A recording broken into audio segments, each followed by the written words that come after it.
Dictation शुरू होगी 3 second बाद। सभापति महोदय, अब मैं आर्थिक मामलों पर आना चाहता हूँ। मैं अधिक समय नहीं लूँगा। इस बात को सभी स्वीकार करेंगे कि तीव्र गति से हमारी आर्थिक प्रगति हो, इसका प्रबंध किया जाना चाहिए। इसके लिए ऐसा वातावरण बनाने की आवश्यकता है जिससे उत्पादन बढ़ सके, वितरण में समानता आ सके और उपभोग में संयम से काम लिया जा सके। हर बजट को और हर कर प्रस्ताव को इसी कसौटी पर कसा जाएगा। यथा क्या उससे उत्पादन बढ़ता है? क्या वितरण में समानता आती है? और तीसरी बात यह कि क्या हम देश में ऐसा वातावरण बना सकते हैं कि लोग जितना कमाते हैं उतना खर्च न करें, उसमें से बचाएं और उसे राष्ट्र की समृद्धि में लगाएं। अगर इस कसौटी पर सरकार की आर्थिक नीतियाँ कसी जाएं तो मुझे लगता है कि उनमें पर्याप्त सुधार की गुंजाइश है। मैं वित्त मंत्री की कठिनाइयों को समझ सकता हूँ। विकास की आवश्यकता अधिक धन की मांग करती है। राज्य सरकारें अधिक कर लगाने के लिए तैयार नहीं हैं। वे केंद्र से कर्जा लेकर अपना काम चलाना चाहती हैं। वहाँ कोई वित्तीय अनुशासन नहीं है। यह सारा बोझा केंद्र को उठाना पड़ेगा और केंद्रीय सरकार कठिनाई में पड़ेगी। इसलिए मैं समझता और सुझाव को दोहराना चाहता हूँ कि राज्यों को इस संबंध में निर्देश दिया जाना चाहिए। संविधान के अंतर्गत केंद्र इन राज्यों को निर्देश दे सकता है कि वह अपने साधनों के अंतर्गत अपने खर्च को चलाएं। केंद्र के कर्ज पर निर्भर नहीं रहना चाहिए। विशेष परिस्थितियों में कर्जा दिया जा सकता है, लेकिन कर्जा लेकर अपना काम चलाना यह उनका स्वभाव नहीं बनना चाहिए। अपवाद रूप में कर्जा लेकर वह किसी विशेष परिस्थिति का सामना करने के लिए प्रस्तुत हों तो उसका विरोध नहीं किया जा सकता। दूसरी बात यह है कि देश में सादगी और संपत्ति को उड़ाने के बजाय उसे उत्पादक कार्यों में लगाने का वातावरण बनाना चाहिए। मैं नहीं जानता वित्त मंत्री महोदय इससे कहाँ तक सहमत होंगे, लेकिन आज देश में समाजवाद की चर्चा बहुत होती है। लोगों का समाजवाद की ओर देखने का दृष्टिकोण विकृत हो गया है।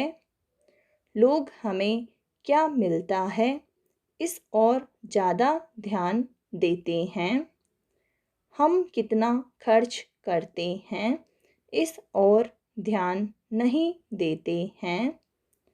समाजवाद बिना संपत्ति की अभिवृद्धि किए और बिना उसके समान वितरण के नहीं आ सकता। हमारा देश कृषि प्रधान देश है। सभापति महोदय, खेती के बाद उद्योग का हमारे देश के आर्थिक जीवन में बड़ा प्रमुख और महत्वपूर्ण स्थान है। स्वतंत्रता के बाद देश में बड़े बड़े और मौलिक उद्योग धंधे खड़े किए गए हैं, जिनकी बहुत आवश्यकता थी।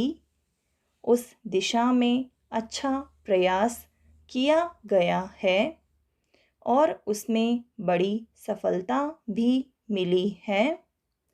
लेकिन जहाँ बड़े बड़े उद्योग धंधे खड़े हुए, वहाँ छोटे छोटे उद्योग धंधों की, विशेष रूप से उन उद्योग धंधों की जो देश में परंपरा से चले आ रहे थे, बड़ी उपेक्षा हुई।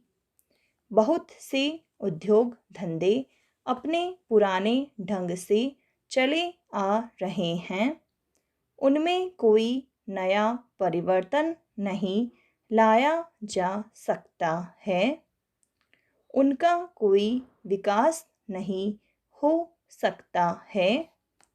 देश की स्थिति को देखते हुए विशेष रूप से ग्रामीण क्षेत्रों में कौन से नए उद्योग धंधे खड़े किए जा सकते हैं, इस बारे में कोई अनुसंधान नहीं किया गया है।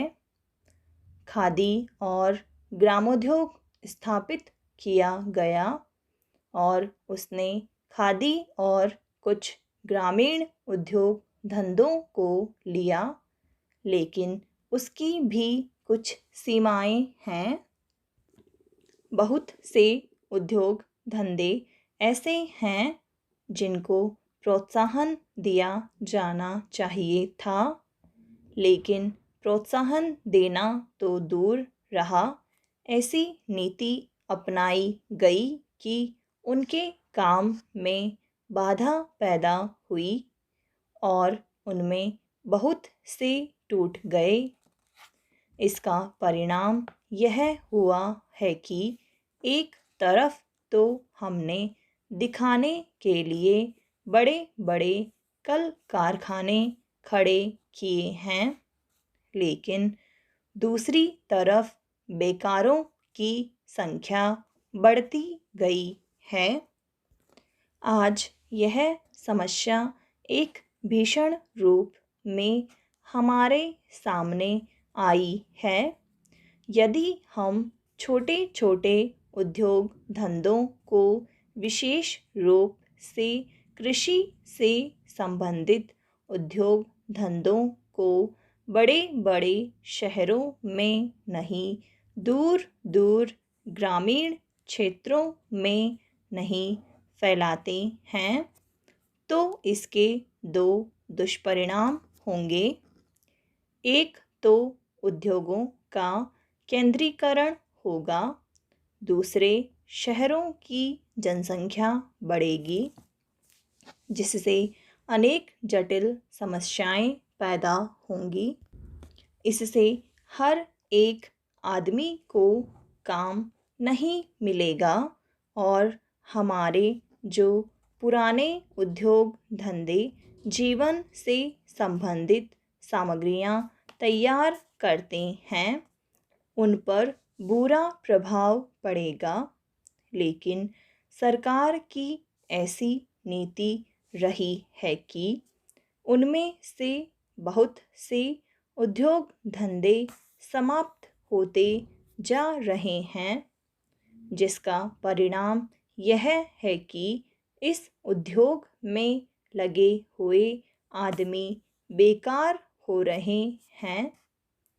मैं चाहूँगा कि सरकार ऐसे उद्योग धंधों को अधिक प्रोत्साहन देने का प्रयत्न करे।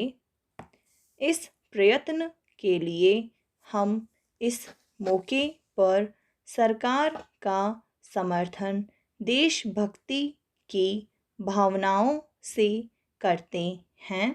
समाप्त।